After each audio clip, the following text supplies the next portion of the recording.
خطبہ مسنونہ کے بعد قرآن پاک کی بہت ہی مشہور و معروف آیت کریمہ تلاوت کرنے کا شرف حاصل کیا۔ ارشاد ربانی ہے لقد جاءکم رسول من انفسکم عزیز علیہ،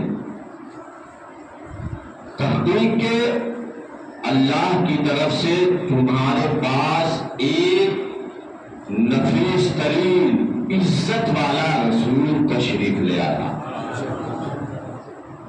صرف رسول نہیں آیا بلکہ رسول رب نے فرمایا، تنوین عزت کا فائدہ دیتا، عزت کا، یعنی رب فرما رہا ہے کہ تمہارے پاس اللہ کی طرف سے ایک عزت والا رسول تشریف لے آیا۔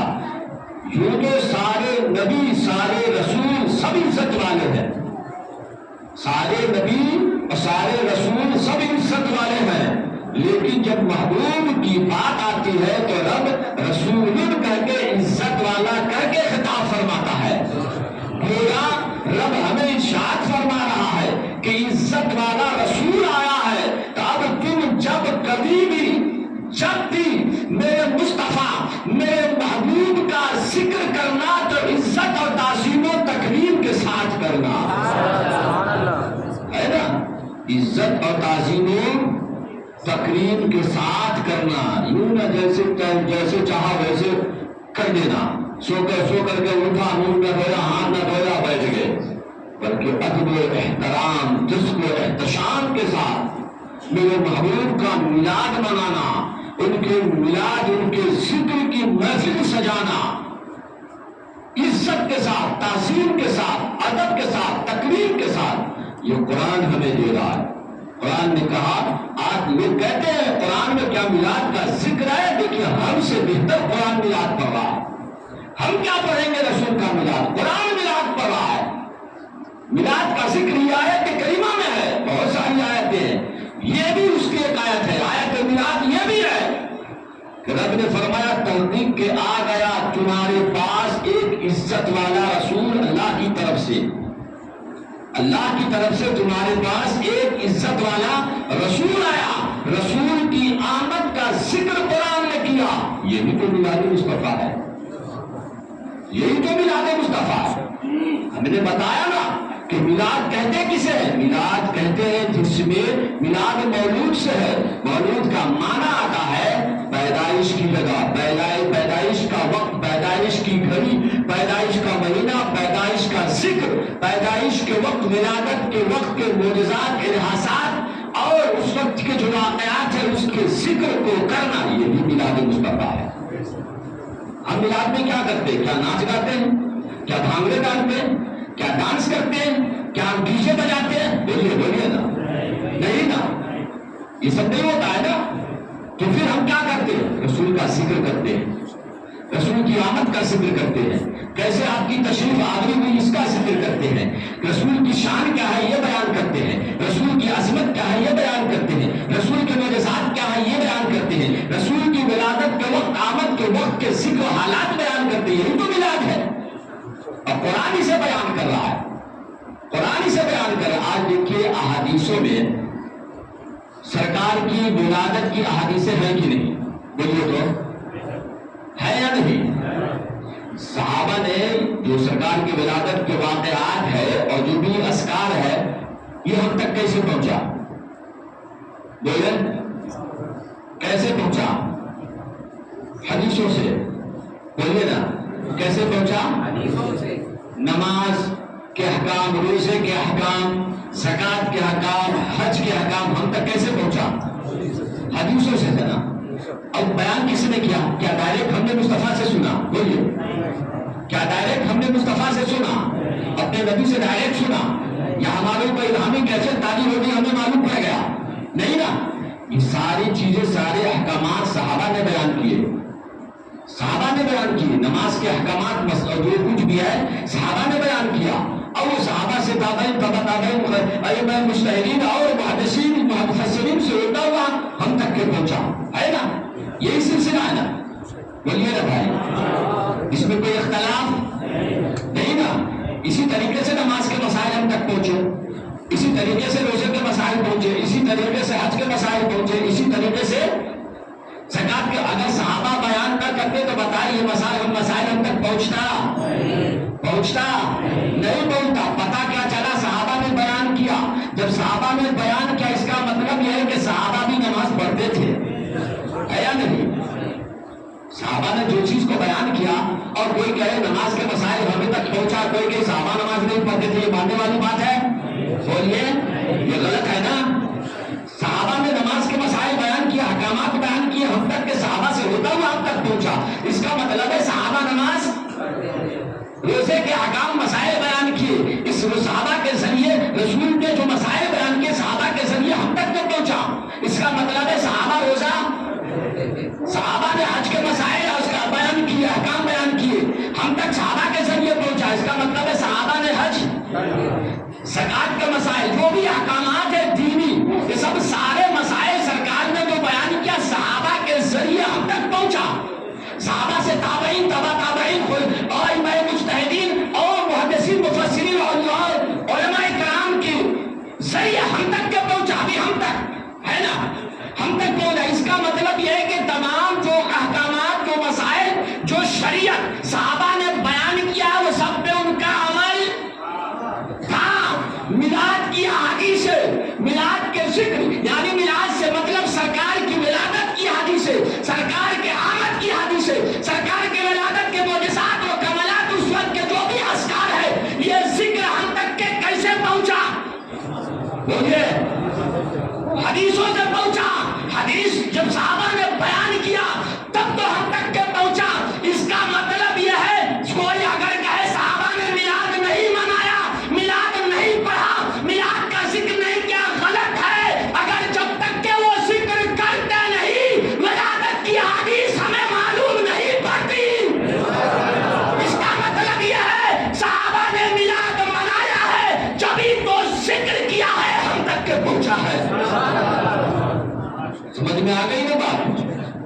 صحابہ نے بھی میلاد منایا، منایا ہے، جبھی تو سرکار کی جو ولادت کی حدیثیں ہیں، باتیں ہیں، معجزات ہیں، وہ ہم تک کے پہنچا. ہمیں معلوم ہے آج حدیث کی کتابوں میں وہ لکھی ہوئی ہے. اگر صحابہ بیان نہ کرتے، صحابہ ان واقعات، ان باتوں کو بیان نہ کرتے تو پھر ہم تک یہ باتیں نہیں پہنچتی. پھر کوئی کہنے والا کہہ سکتا تھا. لیکن جب صحابہ نے بیان کیا ہے اور کوئی کہے صحابہ نے میلاد نہیں منایا تو کیا ماننے والی بات ہے؟ یہ تو وہی ہو گیا کہ صحابہ نے نماز نہیں پڑھنے والی بات ہو گئی. اور جب انہوں نے احکامات بیان کیے، مسائل ہم تک کے پہنچائے، ان کے ذریعے ہم سے ملا، تو پھر وہ نماز کیسے نہیں پڑھیں گے؟ اسی طریقے سے میلاد کا ذکر ہے، میلاد کے واقعات ہے، یہ ہم تک کے انہی کے ذریعے پہنچا ہے، انہی سے ہوتا ہوا پہنچا ہے. تو پھر صحابہ کیسے میلاد نہ منائیں گے اور میلاد نہ پڑھیں گے؟ ہاں یہ بات ہے کہ وہ حالات الگ تھے. جو شکلیں ہیں میلاد کی ہماری، یہ شکلیں وہ شکلیں الگ تھی. میلاد وہ بھی مناتے تھے، میلاد ہم بھی مناتے تھے. ہم دور کے لحاظ سے، اس دور کے لحاظ سے میلاد کا جشن مناتے تھے، میلاد کی محفل منعقد کرتے تھے. ہم اپنے دور کے لحاظ سے کرتے ہے نا. اب کوئی کہے کہ بھائی ایسے جیسے تم مناتے ہو، یہ اس طریقے سے صحابہ نے نہیں منایا ہے، تو ان سے کہا جا سکتا ہے کہ بھیا یہ بتاؤ میلاد اصلاً منانا جائز ہے کہ نہیں ہے؟ تو جب میلاد اصلاً منانا جائز ہے تو ہمیں اصل مل گیا کہ میلاد منانا چاہیے، میلاد کی محفل سجانا چاہیے، خوشیاں منانا چاہیے. اب طریقے دور کے لحاظ سے بدلتے رہتے ہیں. اس وقت صحابہ نے ایسی پکی مسجد میں نماز نہیں پڑھی، پنکھوں میں نماز نہیں پڑھے، اے سیوں میں نماز نہیں پڑھی. آج کیوں لگاتے ہو مسجدوں میں ایسیاں؟ کیوں لگاتے ہو مسجدوں میں پنکھے؟ کیوں مسجدوں میں ٹائلس ماربل لگاتے ہو؟ کیوں لگاتے ہو؟ مت لگاؤ. صحابہ نے تو نہیں پڑھی نا، صحابہ نے تو اے سی نہیں لگائی، صحابہ نے تو مسجد میں ٹائلس ماربل نہیں لگائے، کیوں لگاتے ہو؟ مت لگاؤ. کہو کہ بھائی یہ کہو کہ نئی ایجادات ہے. جب ہم گھر کو سجاتے ہیں تو مسجد کو کیوں نہ سجائے؟ اس لیے مسجد کو اچھے سے اچھا اور عمدہ خوبصورت بناتے تاکہ لوگ نمازی نماز پڑھ رہا ہے تو ان کا دل لگے، ان کا دل لگے. ورنہ ایسی کنکر ان کے پتھر چھوڑ دیں گے، کوئی نماز پڑھنے بھی نہیں آئے گا. تو یہ دور کی نئی ایجادات ہے. تو بھیا جس طریقے سے یہ ساری چیزیں دور کی نئی ایجادات ہے، ہمارا جو طریقہ میلاد ہے وہ بھی نئی ایجادات ہے، وہ بھی دور کی وجہ سے نئی ایجادات ہے. اصلاً میلاد صحابہ نے منایا ہے، رسول نے